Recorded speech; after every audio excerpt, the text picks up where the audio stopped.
Hey everyone, and welcome back to the Pod and the Pendulum, the horror movie podcast dedicated to covering every single horror movie franchise, one movie in one entry at a time. What does that mean? That means sometimes we get to cover the classics like A Nightmare on Elm Street, Friday the 13th, John Carpenter's Halloween, Steven Spielberg and Tobe Hooper's Poltergeist. Sometimes that also means we have to cover Gil Keenan's Poltergeist. So it's a little bit of feast or famine with very little in between. And that is what we're here to talk about today. We are going to talk about the 2015 remake of Poltergeist. And everyone, raise your hands if you're excited to talk about that. There are no hands raised, right? Crickets. So on that note, how is everybody? How was everyone's Valentine's Day? Let's start with that. Valentine's Day was pretty great, actually. Yeah, changing it up, Jerry. Not how great are you doing, but how was? I enjoyed my Valentine's Day. It was pretty cool. Had a nice dinner. My wife and I had teppanyaki, which I love. I have no idea what that is. The what? No idea you know what that is. Oh, it's kind of like a Japanese experience. You go there and there's they basically cook the food on your table and do tricks and shit. Okay. It is the coolest thing ever. So we did that, and unfortunately the only problem with that is quite literally every single time that you go, there's always one really grumpy senior citizen white man. It's like he forgot that he went to get Japanese food, So he's asking all these American things. I'd be surprised if he didn't ask for ketchup or some shit. It's so this poor dude's busting his ass, doing tricks, catching volcanoes made of onions on fireballs and all this crazy stuff while making our food. And this old white guy's just staring at him can you hurry? You could tell the fire was kind of a little too warm for this guy, and it was just uncomfortable all around. And he was wearing a veteran's hat. So I made this really bad joke to my wife, and guys, please don't cancel me over it. But I was just with the fireballs, I was do you think this guy's gonna have flashbacks? Is he okay? Is he for this? I'm concerned, But after that we had laser tag, and if I've learned anything, it's do not have a huge meal and then play laser tag. Because I was ready to barf. But Valentine's Day, I enjoyed it. Excellent. So my wife was sick on Valentine's Day. I ended up I came home and she wasn't feeling all that great, so she went to bed early, and my daughter and I listened to early 90s melodic punk like Jawbreaker and the Bouncing Souls and Saves the Day and Screeching Weasel while having a best of 7 Uno tournament. And then watching a couple episodes of Star Wars Rebels together on the sofa. So it was actually a really nice Valentine's Day altogether. It's very cool. Can't white guys doing that. What's that? I said, you didn't have to deal with cranky white guys, so it's no, just myself. Just I do have to ask though, which era of Saves the Day? That's one of my favorite bands. Early Saves the Day, Bruce Being Cool. So good. The first, Can't Slow Down. Oh, Can't Slow Down, the first album. Yeah. So Can't Slow Down and Through Being Cool, and then the acoustic. The acoustic. Where they do Melt With You. Yeah. That's pretty much the only Saves the Day I listened to. Was if they're opening for Third Eye Blind now. This is how weird. How little we want to talk about Poltergeist. The moment in Saves the Day's career, where Chris the singer, he kind of did this weird thing where he changed his vocal approach completely. You know what I mean? He hit puberty, I think. He hit puberty. There's an album by them called In Reverie, and I remember I bought it the day it came out. New Saves the Day, and it sounded like a Beatles record, which it's fine, but it's that is not even the same band I knew. I remember my friend and I used to go and watch Hot Water Music play every show when they hit the East Coast. We would start in Cleveland and go to 7 shows, and So it was Hot Water Music touring with Small Brown Bike and Saves the Day. And Small Brown Bike is another like of my top 5. So like that was it. And I remember we were in like Saves the Day's hometown, and I'm wearing this like lucha libre wrestling mask, mercilessly heckling Saves the Day. Like I brought a sign that was like Jersey's second best dancers, which if you know the band Lifetime, like their band was Jersey's best dancers. And the singer was like trying to do this like witty stage banter. Like he had played one song and he was like, I don't really feel good. I've just had a bunch of cold syrup. I don't even know how long we've played for. And I just started yelling, you only have 2 songs left.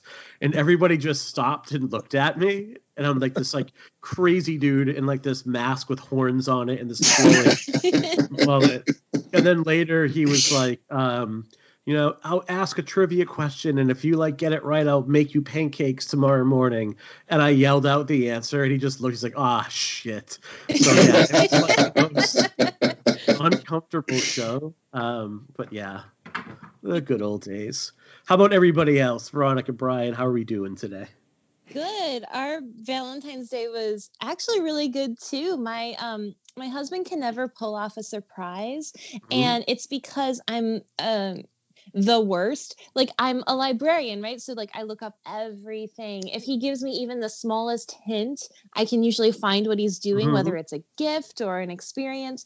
And he pulled it off. I was guessing restaurants left and right, and he had booked us a place that I had never heard of. I didn't know it existed, and it was actually good. And like it was just I was floored. He did a great job. And then we came home and played board games. Like it was a really fun, cute night. Very nice. Yeah. Well, I had Valentine's Day off from school. We're kind of on a midwinter break, just a 4-day weekend. And my wife had to work, so I watched a bunch of movies. And, I don't mean to embarrass you, but Jerry did something really nice for me. John Squires was doing sort of this retweet-a-thon thing, and Jerry asked that he retweet one of my pieces, and I thought that was really cool. And so you're a good guy, Jerry. I just want to say thanks for that. Thank you. Very cool. Well, actually, the kind of story behind that. Go ahead. Heather Wixon, who is obviously like a legend in the horror journalism field. Has been going through some pretty difficult stuff regarding her animals, and it's kind of set people back because medical bills and stuff. So what John Squires was trying to do is get anyone to do the coffee thing, where you just kind of like pitch in a couple bucks for a coffee thing, for all of us to kind of to help with the vet bills or whatever they may need.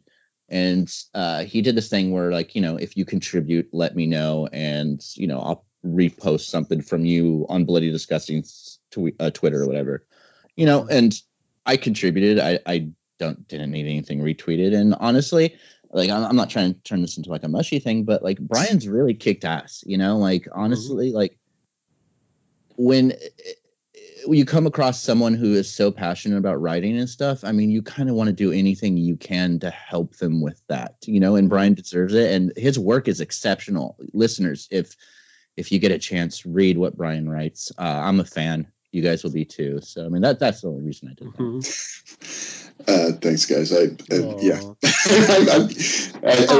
It truly made me emotional because it was. And sorry, guys, to get kind of mushy again, but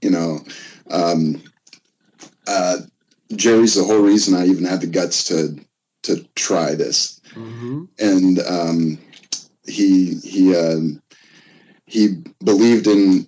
He said one. I said I just really want to do this, but I don't know how to do it. And he just kind of said, "Hey, write me something." And so I wrote him something, and he kind of helped open a couple doors for me, and just made some introductions, and it just sort of snowballed from there. And it's been awesome. And so I'm really thankful. And anyway, so when anyway, go ahead. You said that it made you emotional. Well, what makes me emotional is poltergeists. Yeah, let's talk about Poltergeist. What a great segue. Good job, guys.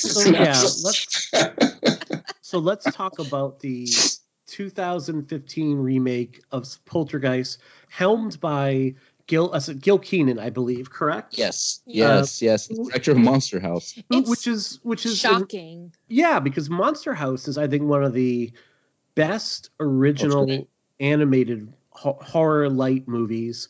It has a lot of heart, it has a lot of imagination, and it has a lot of spirit to it. Mm-hmm. And then to have this, which is devoid of all three of those things, is just kind of shocking. Well, I mean, honestly, after doing a lot of research and stuff, after doing some research stuff, I could kind of see why, to be honest. And yeah, I'm a huge fan of Monster House. I mean, I love that movie so much. Mm-hmm. But like, if you look at everyone else that was involved, and I'm not putting the blame on a single one of them. And to be honest, like, out of every movie we've covered, this is probably one of the 5 bottom barrel for me. Mm-hmm. But with that being said, I am in no way going to get like super negative on this, because I think it's very interesting, the whole production of this movie and everything else. And I'm excited to talk about it. The movie was written by David Lindsay-Abaire, who wrote Robots, Inkheart, and eventually wrote like Rise of the Guardians. You know what I mean? Mm-hmm. Like that's who wrote the Poltergeist remake. It was produced by Roy Lee, who is a huge producer. But I'll just read you a few movies that Roy Lee's produced. A remake of The Ring, a remake of The Grudge, a remake of Dark Water. When you say a remake, do you mean the Americanized version of the American versions? Mm-hmm. He directed The Eye, produced The Eye, Shutter, Quarantine. You know, like it's almost like a factory of remakes. Right. You know what I mean? Yeah. And I feel while some of those are great. I mean, he produced like It. Mm-hmm. You know, a lot of really good ones. Blair Witch was fun. Mm-hmm. But with that being said, I feel like what happens a lot these days is you'll get these kind of indie or smaller directors that made really good movies, you know, the first movie or two, picked up by these bigger studios to helm these remakes, and they never stand a chance. Mm-hmm. I think a good example of that is the recent Grudge remake. I was thinking that just as you said that, I was thinking that. It was also produced by Sam Raimi's Ghost House. Yeah.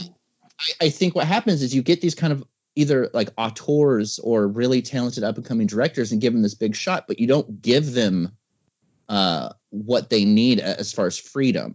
And I think when it comes to like remakes, especially with this one, they wanted to do their own thing, you know, and be kind of free from the Freelings, you know, in that story. So they, you know, different family, different name, kind of different situation. And if they would have approached the movie 100% like that, did their own thing with it, it would have succeeded. But what they do is this whole movie constantly dips its toes in both aspects. Mm-hmm. It doesn't want to be a remake of the original, but it really apes so much of the original to where like it's clashing. It doesn't know what it wants to be. It's really a beat for beat remake of the original movie, right down to like everything they use is pretty much just mirrors the first movie, and it just it fails by comparison, except it has a sheen of modern day cynicism on it, which I think that, you know, that first movie does not have. And it's so bizarre. It's like they didn't even understand the themes of the first movie, where, especially being filmed in 2015, I forgot when it's 2015. If you're just looking at the technology aspect alone, there's so much to play with, and they sort of tried, but failed. Mm-hmm. Mike's right. It is in a lot of ways like beat for beat remake. And I feel like there's that. But all they do is try to like change the names and slightly tweak the situation. Yeah. I think where remakes kind of go off and do their own thing while also being respective of the stuff before it. I mean, the Evil Dead remake was like that for me. Like absolutely. Movie. It felt like the first Evil Dead, but amped up to like today's sensibility. Yes. Mm-hmm. This movie, it doesn't even pay respect to what the first and second film meant. You know, they think that if you take certain scenes out of like from a movie and redo them, it's going to capture that magic. And that's what that is what is ultimately missing from this movie is just kind of like that sense of wonder and the magic and the family dynamic that we loved in the first two films. You know, like it's just, you never care for a single character in this whole movie. No. Right. Just even the opening, just with them in the car yelling at each other, a little kid calling her brother or sister a dumbass. Like, it's just so off-putting. I wanted to turn it off then, but it was 30 seconds in, and I'm so sorry, guys. Yeah. You know, I think there's one interesting thing from it. I think the interesting thing about this movie is when you look at the fortune of the Bowen family in 2015 versus the fortunes of the Freeling family in the original Poltergeist in 1982. You know, in 1982, what Reagan would call with America, the shining city on the hill, basically. Right. And whether or not you agreed with Ronald Reagan, who at that point was a tremendously popular president and who would go on to win in 1984 in a landslide victory overall, like, people felt good about being American. People felt good about their fortunes. People felt good about themselves. So you have in this family, the Freelings, a pretty well-to-do family overall. And what Hooper and Spielberg do is they kind of poke holes at that kind of like real capitalist vision that you found in the original Poltergeist movie. Here you have a Bowen family that is like down and out. And you have them like really downsizing from where they were. You don't really see their circumstances prior to the movie, but you know that, the father, Eric, has been laid off from his job at John Deere. You know that they have to like move from their previous home to this new one and that they're not happy about it. And even though it's a pretty gorgeous home, looking at, and that to me is interesting, is you have what's supposed to be this kind of like down in their luck poor family, like where neither parent is working at that moment. How did they get a home loan? I know. Well, I guess you could maybe say they got equity from the home they had to sell. And then you could use that, and then you have lower payments, maybe. I don't know. And I don't know. It's movie magic, basically. The financing through movie magic. The most magical part of this movie was the home loan. But, I remember they were poking fun at the boy Griffin's bedroom, and I'm like, this is bigger than my master bedroom at home. Like, right? Like this kid had nothing but like ample space to maneuver around in there, like no maneuvering around laundry baskets and pet homes and whatnot. But it's interesting. I thought like where the family sees their circumstances in this 2015 movie is where a lot of Americans saw themselves in 2015, like down on their luck. Things are not as good as they used to be. We're definitely in decline. And I found that was really interesting when compared to 1982's movie. Just unfortunately, nothing is really done with that. Like the one moment that really explores that is when you have like the father with a maxed out credit card. He has that one card left that works. So he's like, fuck it, I'm going on a spending spree at this point, and buys a bunch of crap that nobody needs. Mm-hmm. Well, I think that, like, what you were talking about, as far as the family and them kind of like poking at the son, I think that speaks volumes on this movie. Whereas in the original one, I mean, the Freelings, you felt so close to them. They felt so relatable. You liked that family. They had such a good dynamic, and it pulled you in. This movie, the family they're kind of fucking dicks, man. They're jerks. Yeah.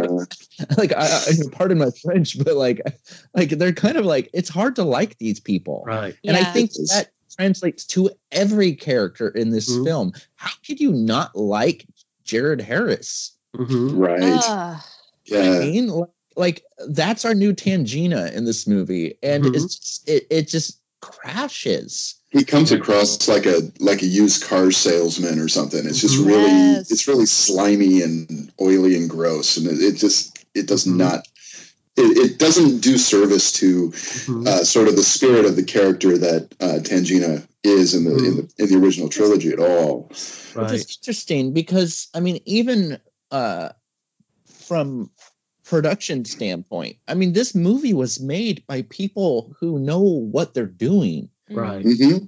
Gil Kenan with Monster House. I mean, Sam Raimi producing it. Bob Murawski edited it. Like Bob Murawski started Grindhouse releasing. You know what I mean? Like, it's because of him that like Cannibal Ferox is out again. Mm-hmm. You know, this is he also edited like most of Raimi's films. You know, like these are like talented people. It's just for some reason like I don't understand how any of these people were like, you know what, let's make this remake, let's do it like this, but let's completely just trim out everything that made the original great. Because you like, to me, it feels like these people would know what the magic of the first one is because they're kind of fans. You know what I mean? Right. I mean, like, they're fans of horror. So like, how did they not know that like this cold, cynical movie, a remake of a movie that's beloved about family and what it is to be family? Like, you know what I mean? Like, I don't get it. Yeah. The warmth and the depth of the Spielberg movie with the family, like you had, even though you had like the young boy, Robbie, who's scared of, the thunderstorm, he's scared of the clown in his room, but he's still a three-dimensional character. You have the older sister who's kind of like, trying to feel her way around a little bit and, kind of become a little bit more independent from the family. She still shows like a lot of love and a lot of, joking, teasing towards her brother and sister overall. Here, everyone is basically reduced to like a one-note stereotype. You have Saxon Sherbino, who's like bitchy teenager who just likes to stay on her phone. Kyle Catlett is Griffin. His only character trait is that he's scared of everything.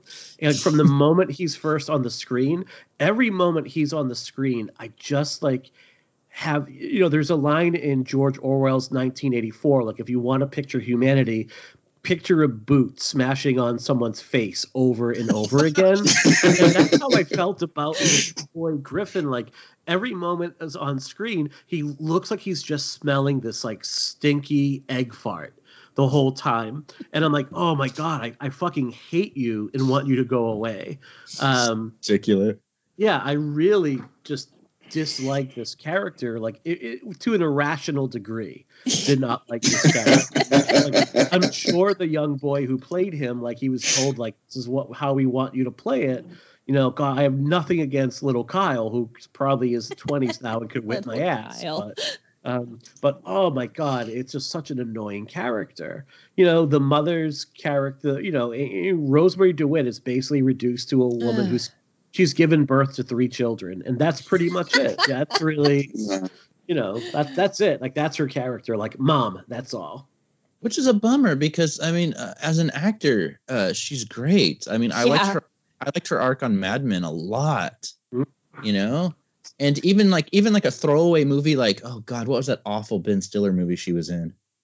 Was it she threw a dart at a board? I think it's The Watch. I think it was The Watch. She played his wife. Like even like a throwaway movie like that, like her character in that had more of an arc than Poltergeist, which is a movie that's supposed to be about family. And even like the character of Madison, who is our new Carol Ann, like it just bombs, like. And what made that "They're Here" line so iconic in the first film is it wasn't a gimmick yet. It was that crazy part. You're watching this movie for the first time, Poltergeist, and then she delivers that line, and it's creepy as hell because it hadn't become this pop culture thing now. In this movie, when it happens, it's so just bland and expected that it almost feels like the Nightmare on Elm Street remake where they have that Freddy's face coming out of the wall sequence. Oh, right. It's like original Nightmare on Elm Street, that costs like $15 and some spandex to make. And in the remake, it's crazy CG and it just feels like shit.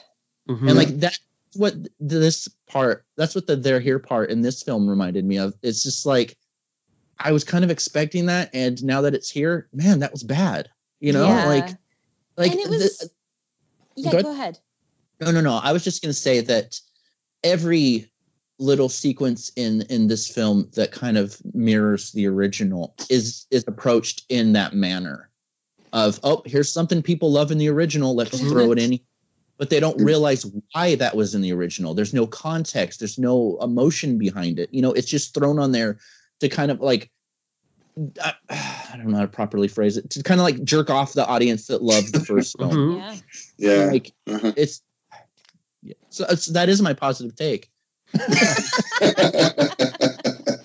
it's crazy because what that scene is, it was prefaced with "they're coming," not "they're here yet." So, Madison says they're coming, and then I was like, okay, well, that's a little fresh. And then 10 seconds later, she's like, "They're here." I'm like, oh wow, way to warn us, Madison. It was so half-hearted. She would have been the worst Paul Revere.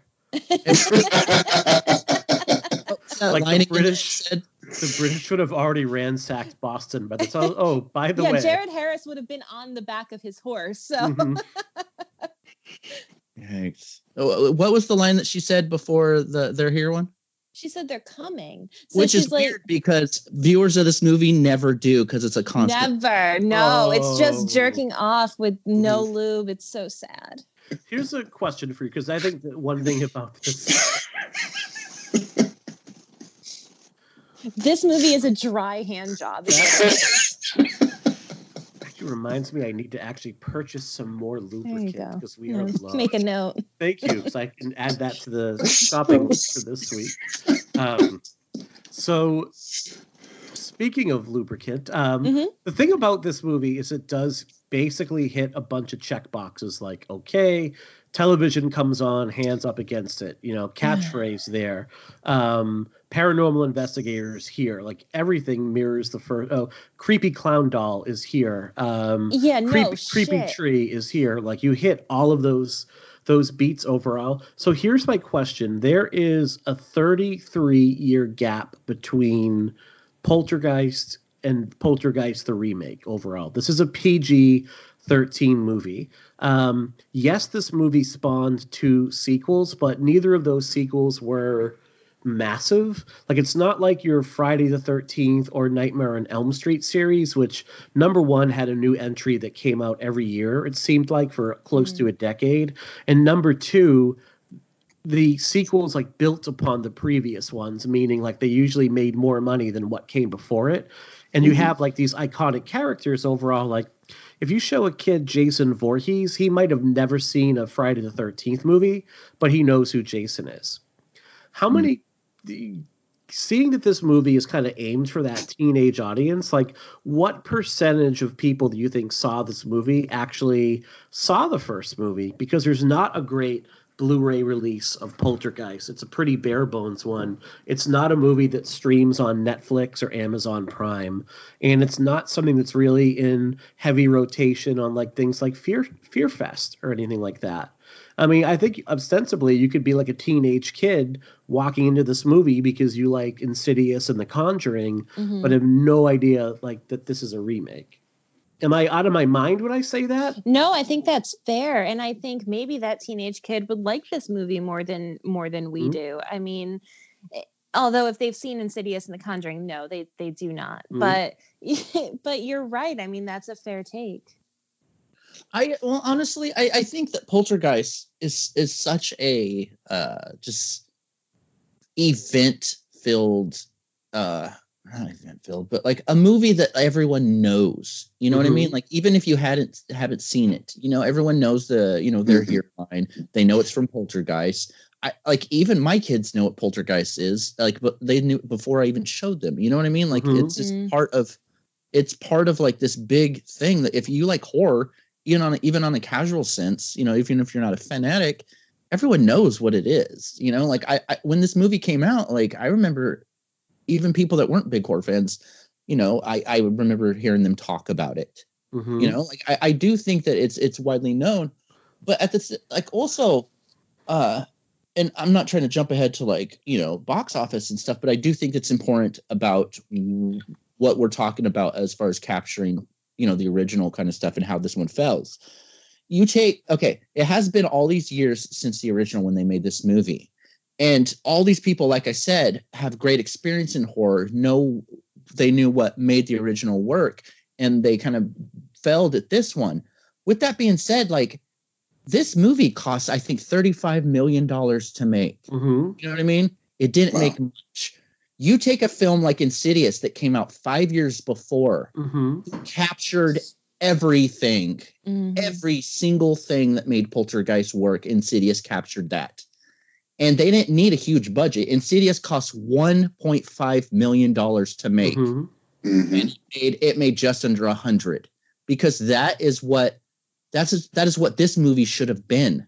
You know, like what Insidious was able to capture is that kind of family dynamic and urgency in trying to protect each other. And I feel like that's what the filmmakers behind this Poltergeist didn't realize, that more than the gimmicks, more than the, you know, beat for beat shit that we already know, more than the name Poltergeist, that is what should have led the story of family. And, you know, yeah, in 2015, nobody really gave a shit about that, because it's even worse now in 2020. I mean, nobody cares about each other, you know, like emotion's gone. But that being said, film and the cinema, that's where we go for this stuff, you know, and to take a film that is so beloved and so just perfect at capturing what family is, like, I hate to use the word just like cash grab, you know, because I do feel like everyone that makes a movie tries to make a good one. That being said, this is one of the few films that I will openly say is a fucking cash grab. Yeah, I think nothing is carried over as far as emotion. Well, I think when you bring up the Insidious comparison, I think that's an apt comparison. I think it's safe to say that the Poltergeist remake exists solely because Insidious did so well. Yeah. Right? I mean, because you can even see, watching this, I thought, wow, they're kind of ripping off elements of Insidious in this. You know, it was clear to me when they kind of go to the other side that, okay, that looks a lot like things in Insidious. Okay. So I think you're absolutely spot on the money there. But go ahead. No, I mean, I think that's it to a T. I think Jerry's right on. And I think it's, you know, I've joked before, like, we're going to cover Insidious, a.k.a. the Poltergeist remake, you know, at some point down the road. Because that's really as good, I think, as good of a remake as you're going to get. Like, to Jerry's point, when he talked about the Evil Dead remake, how it, you know, pays homage to the original movie, but it also does its own thing and does it very well.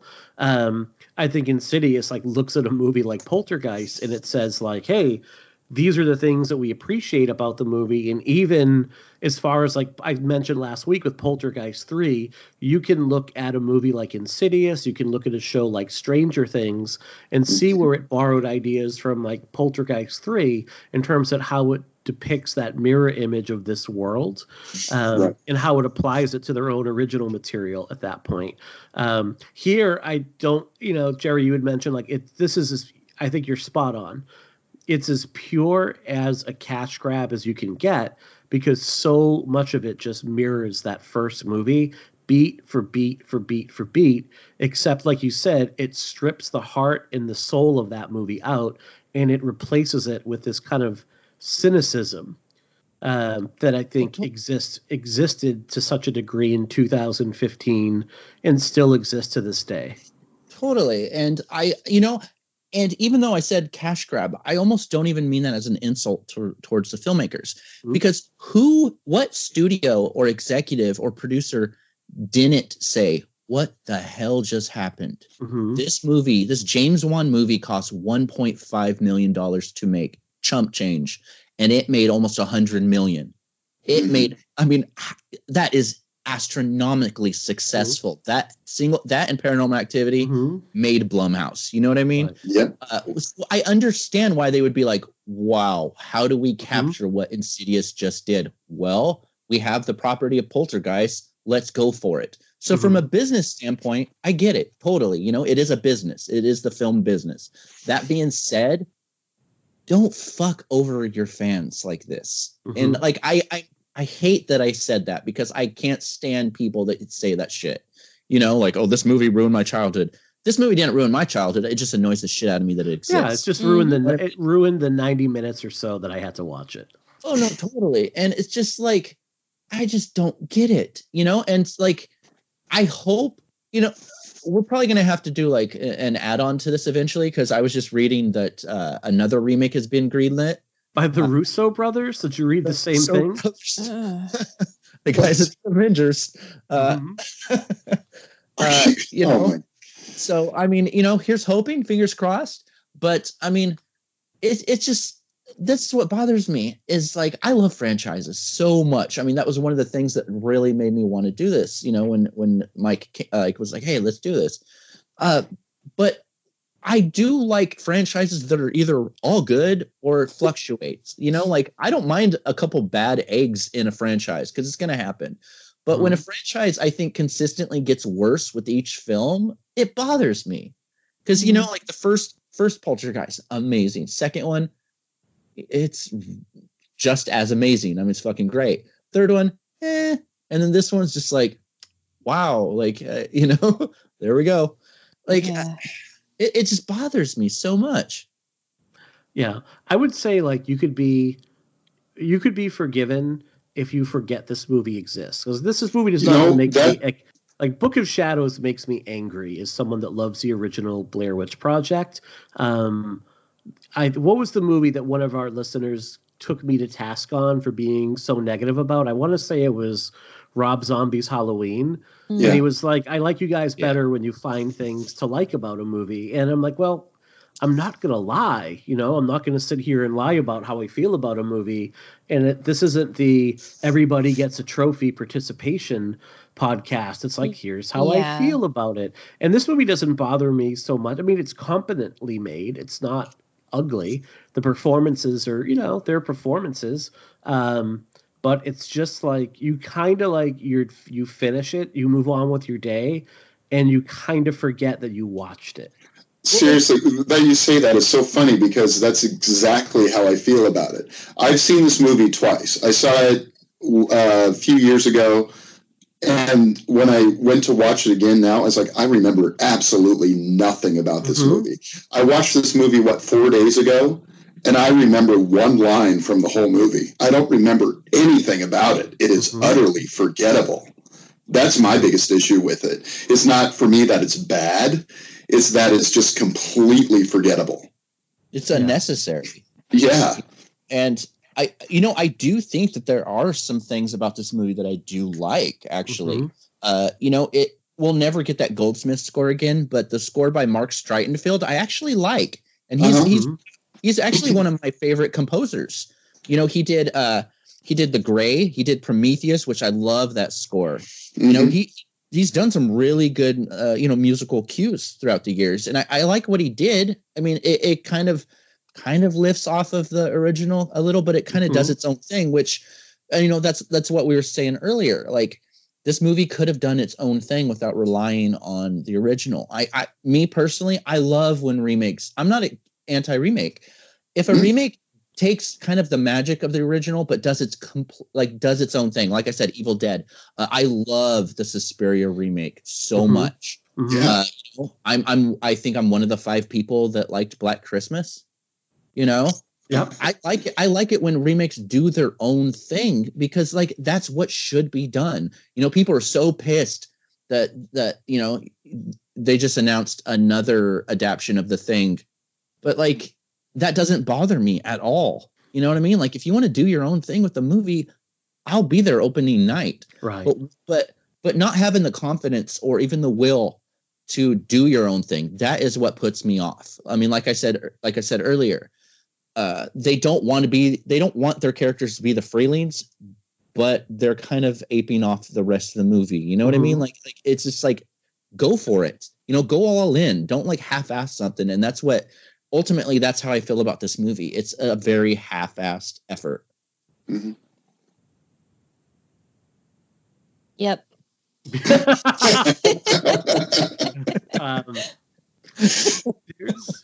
There's a moment that I think kind of sums up the soul of this movie pretty well. Like, you can disagree with me. You can be like, yeah, you're full of shit, Mike, whatever. At the end of the movie, when the Bowen family gets in the car to leave, and they notice that like everything is going like tits up at that point, basically. They drive off and they leave Jared Harris and Jane Addams. Like they leave the paranormal hunters in the lurch. These people that have come to their home to help them for no other reason except to help them out. Sam Rockwell's character of Eric Bowen is like, we're out of here. And they just go flying down the road at that point, and they leave these other people to their own devices at that point. Mm-hmm. Where I think of what is in the original movie, the paranormal, the paranormal investigators, they leave. They're like, okay, the house is clean. We're good to go. See you. And then things start to go crazy after the fact. Here, you see this like selfishness. You see this like, I've got mine, or I only care about me and nobody else. And you're left with Jared Harris's character, Kerrigan Burke, the this house is clean paranormal TV star, like basically sacrificing himself at the end of the movie for no other reason except to, why not? Maybe that leaves it open for like a sequel plot point. Like it shows like such like a prickishness to those characters, like the Bowens. It's like, oh, this guy came and helped us, but you know what, Kerrigan, have fun in the vortex. Yeah. So I just care about this. Like in credits, we got the end credits thing where like it shows that Kerrigan lived and is now like doing another like reality show. But like really? It's just yeah. I did not make it that far. Okay. Yeah, so like I like to think in my own head that if we ever got a sequel, it would be Kerrigan just like home invasion for the Bowens and just like like payback for them ditching him. Mm-hmm. It shows how like just cutthroat the Bowens are in this movie. Whereas I feel like the Freelings, they would have made sure that the other people were safe because those are the people that helped them, and it is about the bonds. People could talk about Poltergeist's scares. They could talk about the effects. They could talk about Goldsmith's score. They could talk about Toby Hooper doing a good job directing it. But, ultimately that movie is about relationships. And so is this one. It's just about shitty relationships. These people are not good people. So as a viewer, it's hard to kind of live vicariously through these characters and going through that journey because, like, halfway through the movie, you're like, I don't like these people, and I kind of hope they die. Like I would have loved like fuck you, Maddie.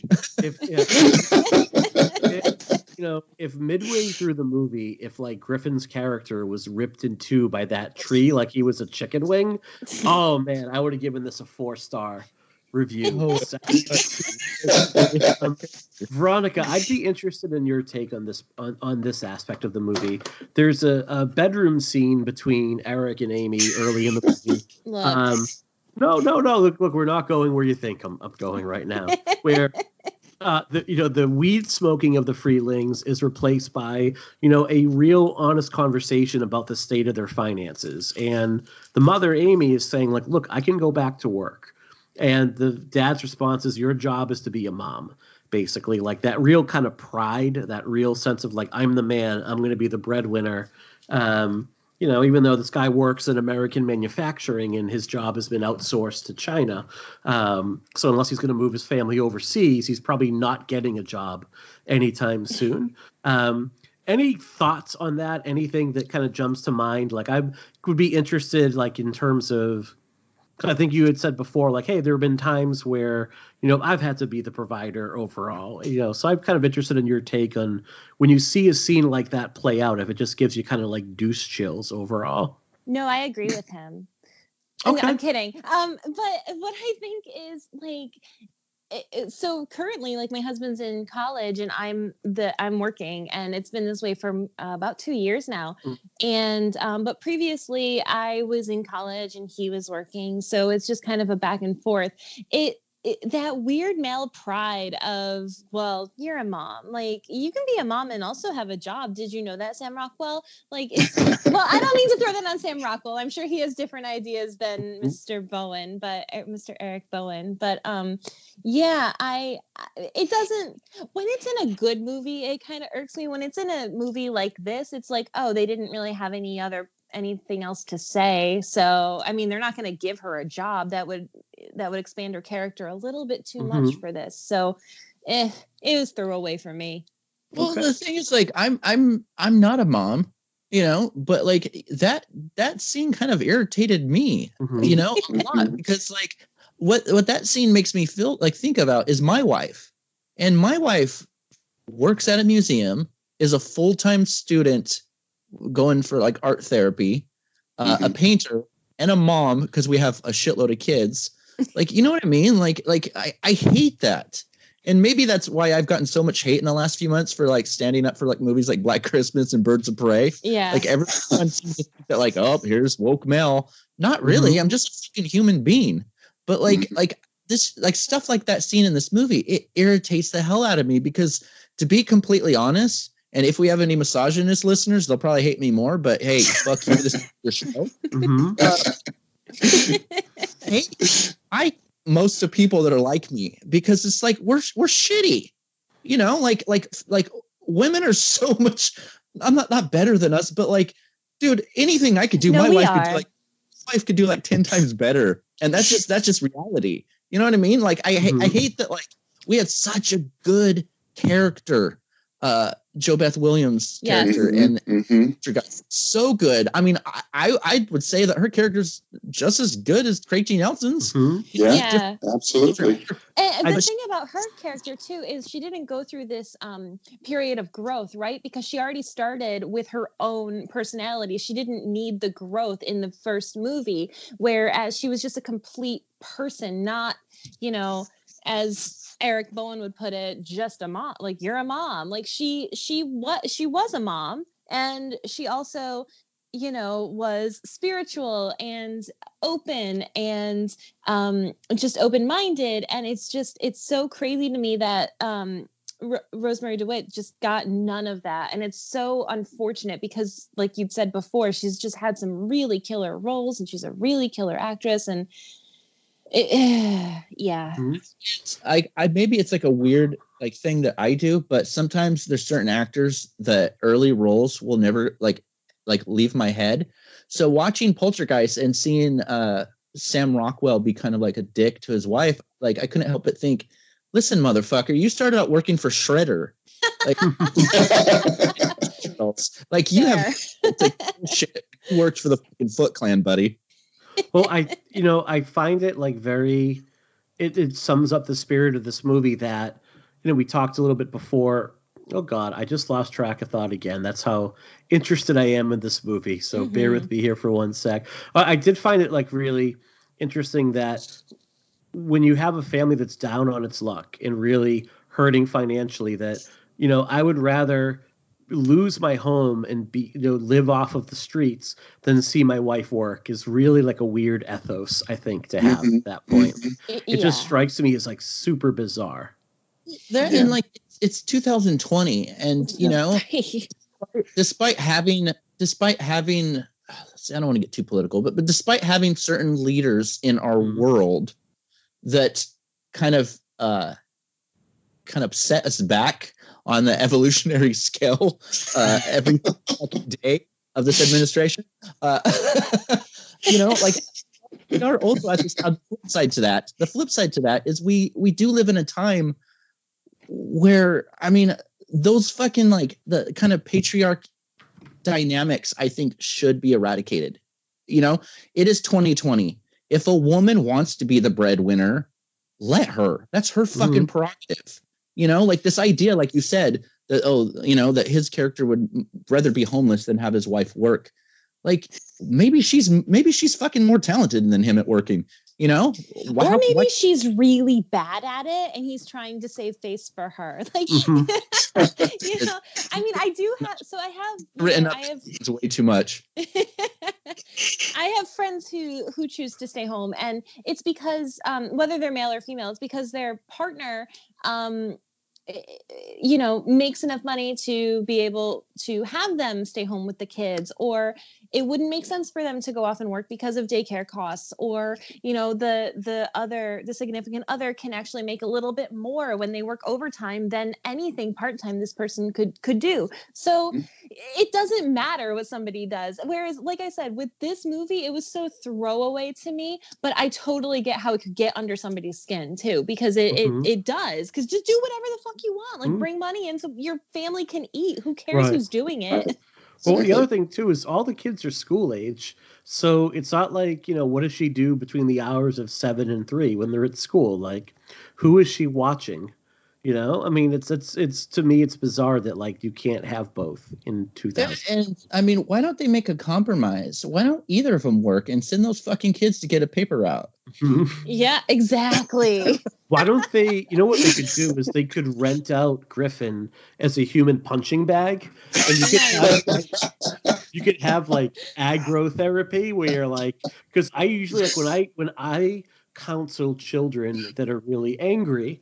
One of the things we do is we teach them, like, don't punch a wall. The wall will win. Like, you punch a pillow, you punch a couch, punch Griffin. Like, get these really angry, like, tween kids, and you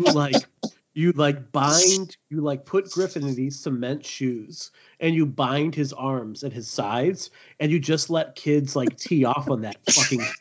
There's a lot of thought that's gone behind this Griffin, Mike. You know what this reminds me of? I have a friend that out of nowhere was just like, Jerry, I want to tell you something. Like, okay, what's up? Like, I thought he was going to tell me, like, he had like a disease or something. And no, he was just like, I cannot watch any more movies with Miko Hughes. The kid from Pet Sematary. Oh yeah. Why? He goes, he's like, I don't know. It's nothing personal. I don't know the guy, but every time I see this kid on screen, I want to fucking kick him. I'm like, Jesus, that's what your anger towards this kid reminds me of. Like if we're really fortunate in that, my daughter looks just like my wife did at that age. Like, she's lovely, she's smart, she's charming. I got to tell you, if my kid turned out to look anything like Griffin Bowen does, I would have put him up for adoption at age 12. Yeah. I'm not saying it's rational. I'm not saying that it's right. I'm not saying that it makes me a good person. We all have kids who we just find disgusting. Yeah. So I get you. My daughter looks exactly like me, but with like longer hair. And sometimes I look at her and I'm just like, God, I just want to like just slap the shit out of you. I start thinking like, is that what my parents thought? Oh, absolutely. So I don't know, listeners. I'm joking, listeners. Do we? Yeah. I mean, like I'll share a little bit of my work. Like I, work as a school counselor, and there can be some of these really emotionally charged moments when you do that. And the other day I had this young lady in my room and she was really upset. So we're practicing our breathing. I'm giving her some tips on like, how do we go back to class and just focus on the work? And I see my curtain start moving, and it's this like 6th grader that I work with a lot. And he was hiding behind the curtain in my room unbeknownst to me,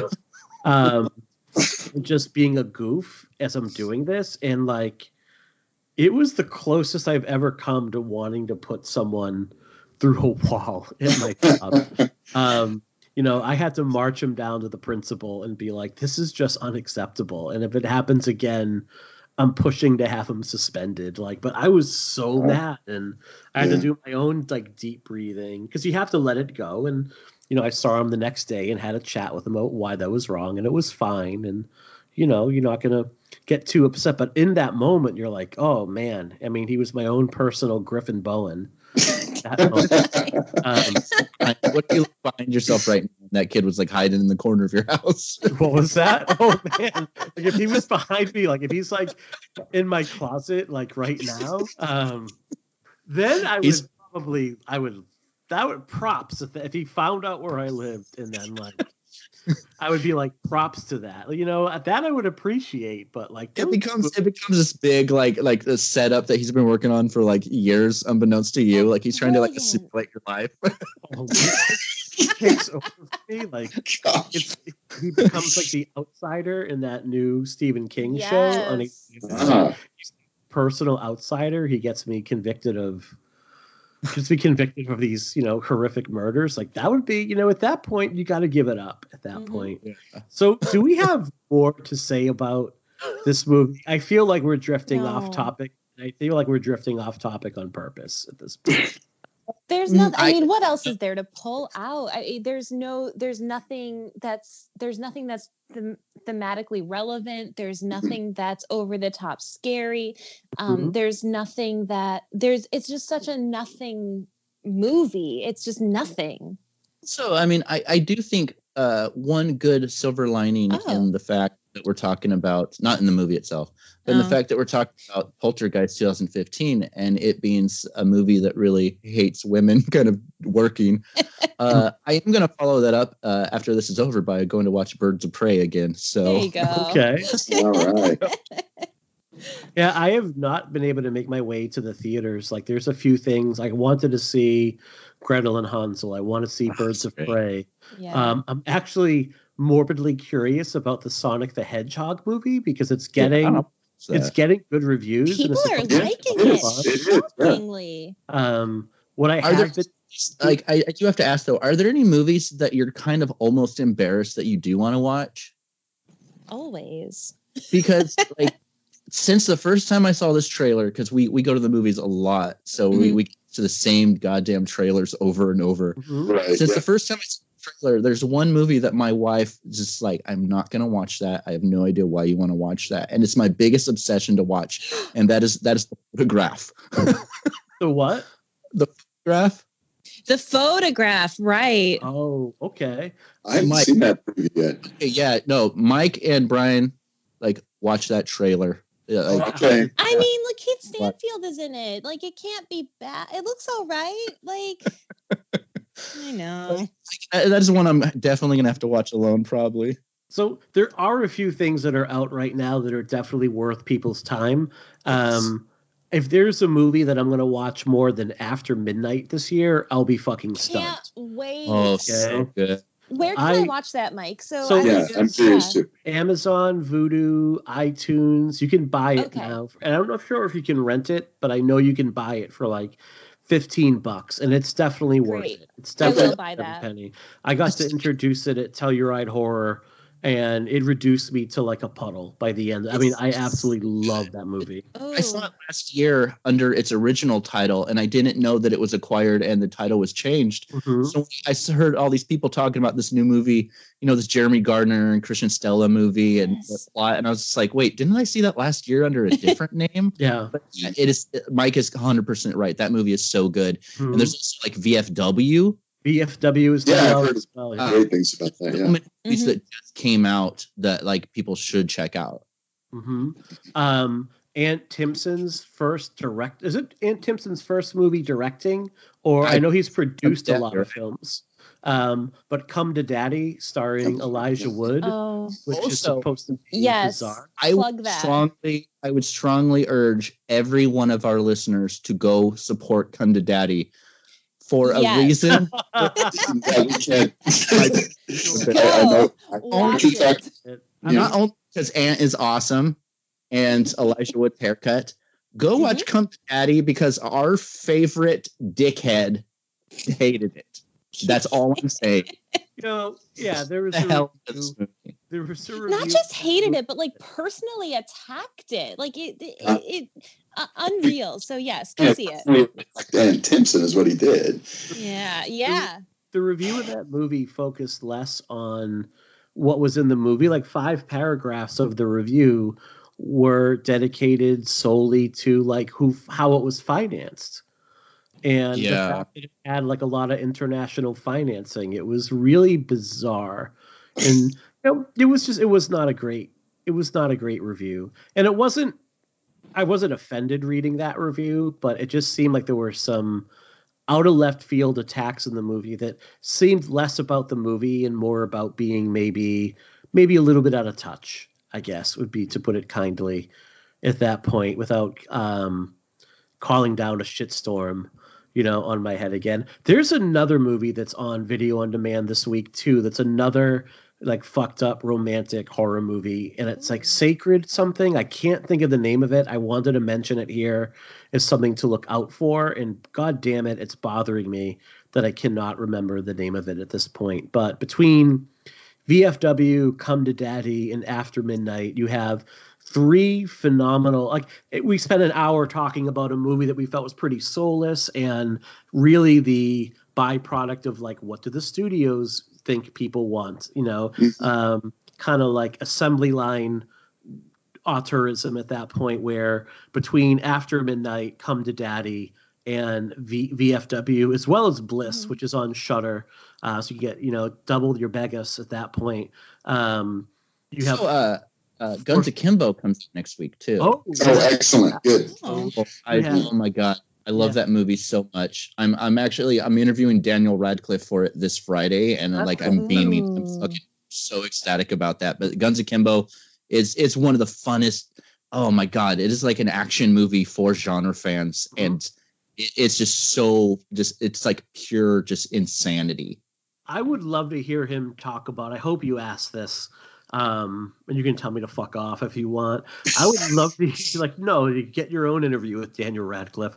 I would love to hear him discuss what goes into his decision making post Harry Potter, because I think we've talked before about this and Robert Pattinson. Like, the choices they're making are these really intriguing, and a lot of them are genre choices. You have Radcliffe, who's done Woman in Black and Jungle and Swiss Army Man, and now Guns Akimbo. They're making these, he Elijah Wood and Robert Pattinson, coming off their big movies, are so steeped in genre. I would love to know what goes into his decision making when it comes to taking on projects. Because that's so cool. That's so cool that you say that, because that's actually the first thing that I was going to ask him. Because I'm right there with you, Radcliffe and Pattinson, both of those guys, great choices. So listeners, any final words before we sign off for the week here?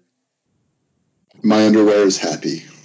Excellent. All right, your underwear. That's the only line I remember from that movie. Just that Sam Rockwell line. Yeah. That is the only moment worthwhile in the entire film. Yeah. There we go. So we're going to be starting a new franchise next week. We're putting Poltergeist to bed, and we're going to be coming back with Critters, which I have never seen a single minute of a Critters movie. So it's going to be pretty interesting. Yeah. I watched the first one for the first time last week, I think, and it was the first I'd ever seen of any of them. So it was. Oh, I'm so excited for this series. I love those movies with a passion. Mm-hmm. So, listeners, thank you so much for bearing with us here. I think we had a very honest discussion about the merits or lack thereof of this movie. If you're someone that really stands the Poltergeist remake, I am sorry. It's not personal. Trust me. Like Jerry has said before, every movie is somebody's favorite movie. Mm-hmm. And, there are mental health services available that are out there for those that, and I feel again, I feel so bad for the kid that, about what I'm saying with the kid who plays Griffin. It's not about that person. It's not about that. It's just this character in particular. Really? It has an update. What if it had an update? So-and-so quit acting on this day. Did he? No. Oh, wow. It's just following this podcast, he quit acting. Little Kyle. I mean, he just looks like he's just pinched a loaf he's holding back a turtle head the whole movie, and that's just, I can't get behind that. All right, we are out of here on that note. God. On that note, we are out of here. Have a great week, everybody. All right. Good. I'm Kelly. You'll find me heading up the social media while drinking a can of beer. And I'm Jess. I'm the witchy spinster who can be found behind the scenes crafting. And we are the Spinsters of Horror.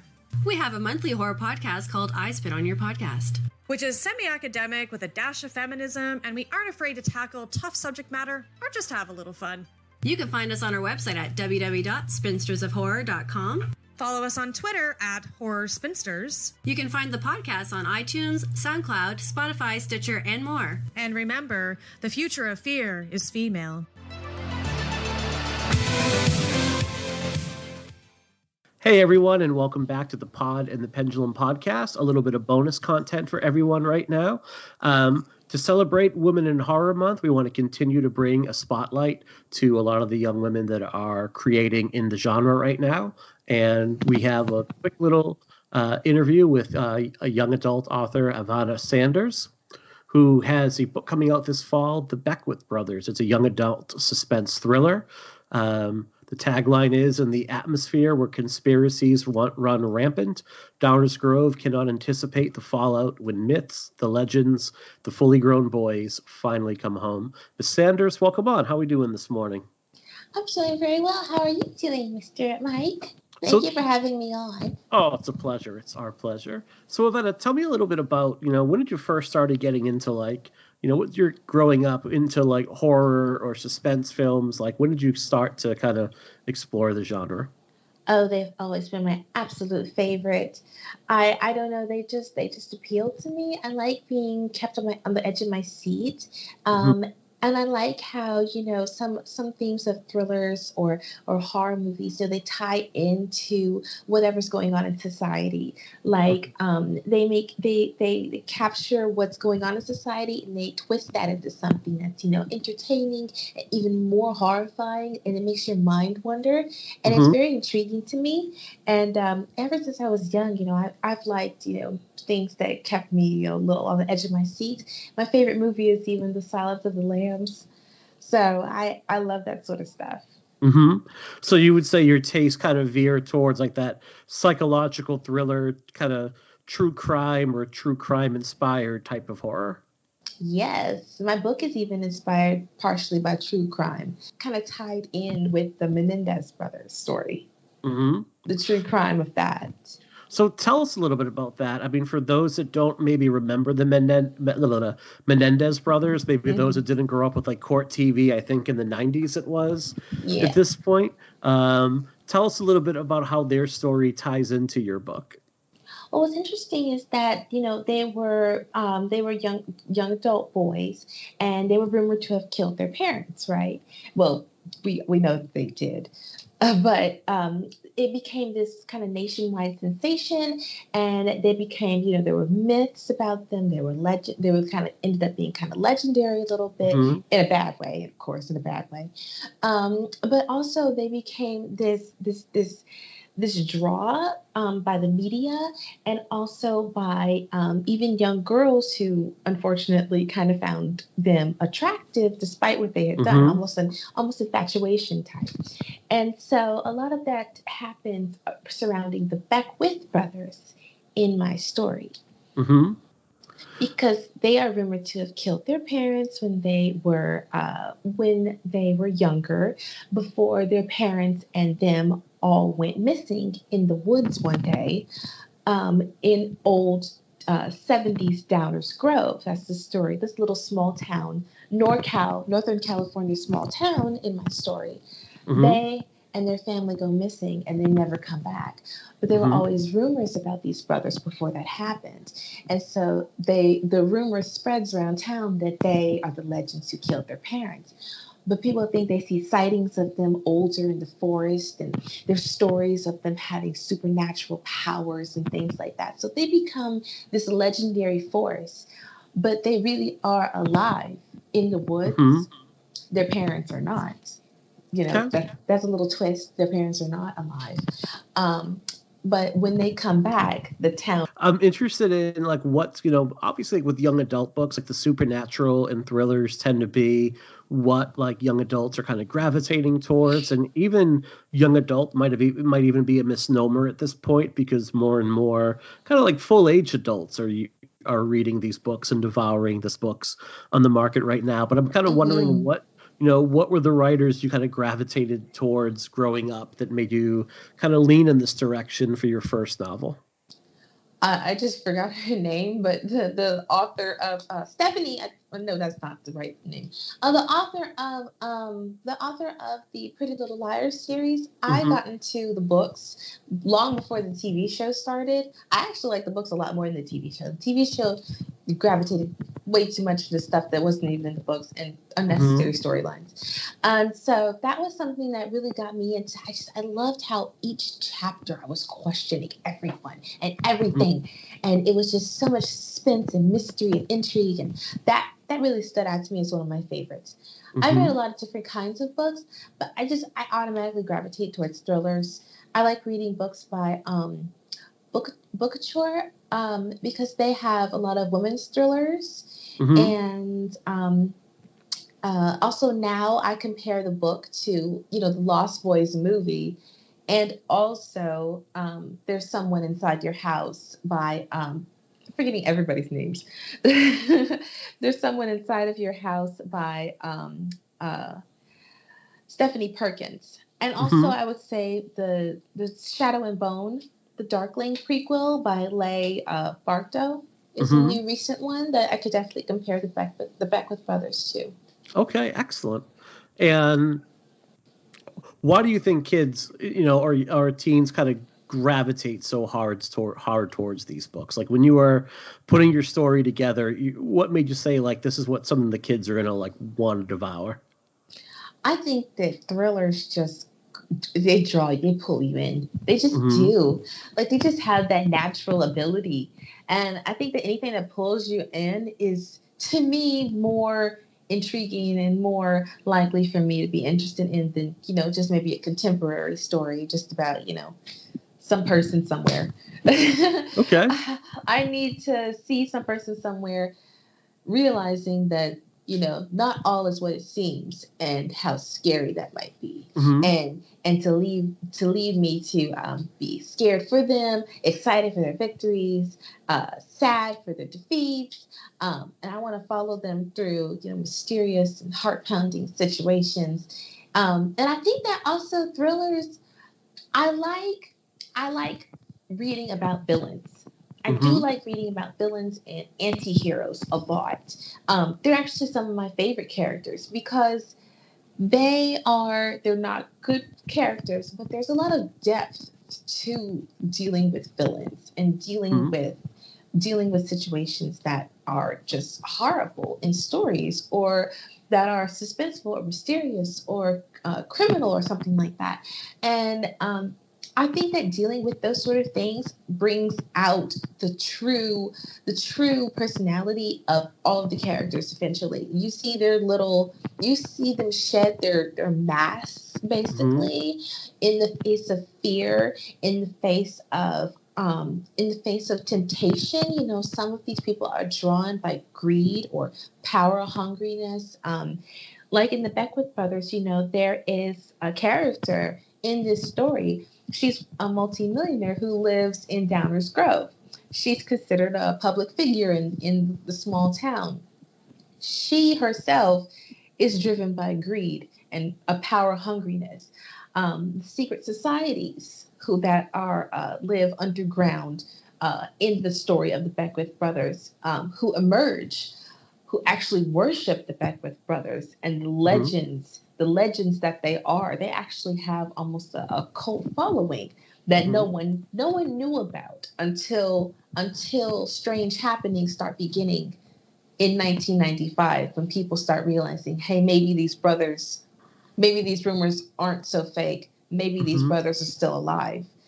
And then, the cult following starts coming out. And all of this adds so much dynamic to narratives, I think. And I think that thrillers and horrors and suspense and mysteries, they're the only genres that have that appeal. They have that draw.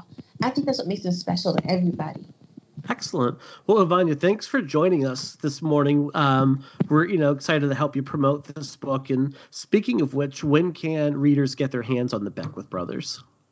So the Beckwith Brothers is going to be released fall 2020 in October. And so I'm doing a pre-launch right now. I'm doing a publicity tour and pre-launch, and so there's going to be a Bookstagram tour very soon. A exclusive cover reveal is coming with a very popular Bookstagrammer. The book trailer, I've already released it. Well, a book trailer. I'm working on even more. I'm a book trailer creator. I'm a freelance book trailer creator. So I create book trailers. Okay. And so I created my own. I never knew that was even really a thing, except for like really huge books. Yes, it's a thing, especially good for indie authors, because like myself, I'm an indie author, I'm independent. It's very popular right now because I think that when you add visuals to your marketing abilities, you add this extra pop and this extra flair, and it even works better to get you more views and things like that. And so you can really set an atmosphere for your story in a book trailer better than you can with a cover reveal, or really a book review even. Like it's a very good method to getting views and interest, piquing interest. And so I make book trailers for authors, and I made my own. Yes.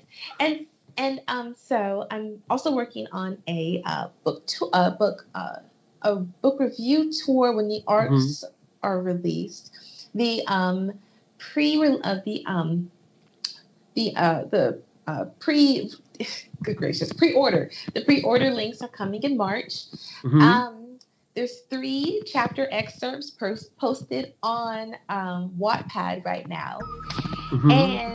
And I have magazine features in YA Book Central, and the Syria publishing magazine coming up as well, and also on Quiet YA Readings. Excellent. And more to come. Excellent. Well, thank you again for joining us, and let us know when the book comes out so we can let our listeners know. And I think we're having some connection problems there, there we go. Sounded like we were in a helicopter there for a second, but okay. Ivana, thanks so much for joining us today. Have a great weekend. And my Twitter is @TheNovelette. Excellent, @TheNovelette. All right. Thank you very much.